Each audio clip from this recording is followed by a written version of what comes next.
Hi, remember me? Look, it's great to be able to chat with you today. I've been asked to share with you my thoughts on Hebrews 6 verse 19, and it reads like this: we have this hope as an anchor for the soul, firm and secure. Now, before we go anywhere with this, we've got to zoom out from this single verse and ask ourselves the question, what hope is the writer of Hebrews talking about? And this is called looking at the context, and context is key when looking at scripture. Otherwise, you could simply apply this Bible verse to anything.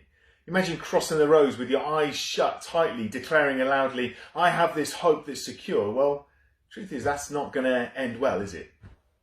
So, the writer's been reminding the Hebrews that Jesus is better than Moses. He reminds them of this wonderful privilege that they have to know Jesus and to be known by him.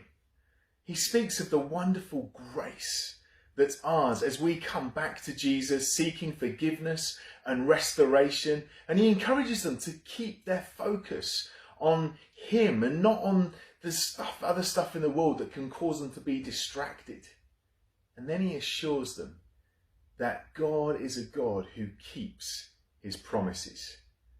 So you look at the bigger picture of what the writer's saying, and then on the back of that, we then understand when he says, we have this hope in Jesus as an anchor for the soul, firm and secure. That's his declaration to the Hebrews. But my question to you today is, what's your anchor? See, an anchor is meant to provide stability. It's meant to keep you from drifting.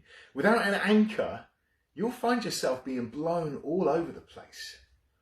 I know many of you have been to New Day. Well, when I was a kid, we used to go to Stoneleigh, which was kind of like an all-age version of New Day.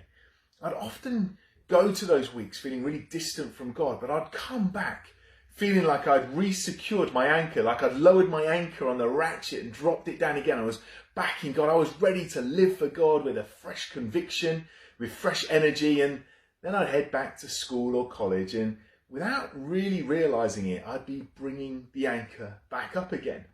With some of the decisions I made, the relationships I engaged with, the stuff I got up to, I kind of knew that it was causing my anchor to be raised up again. Like each time I did something that I knew was wrong, it was like I turned the ratchet and it would come up that little bit more.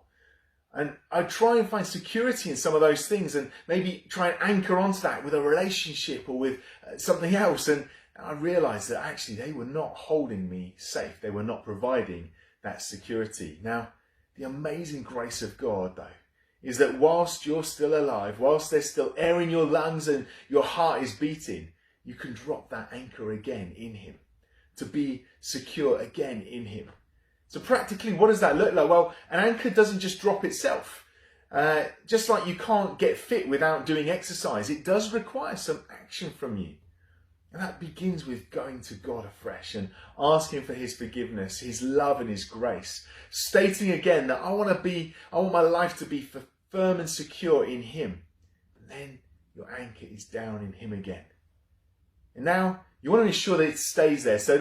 So you don't do this journey on your own. You go towards other Christians, get in groups, dig into God and know that the hope that comes from knowing that he is for you, that he's working all things together for you, and that he loves you with an everlasting love. We love you guys too. Keep looking forward, keep going forward, and keep your heads up and your anchors secure in Jesus. He's worth it. God bless you. Thanks for listening.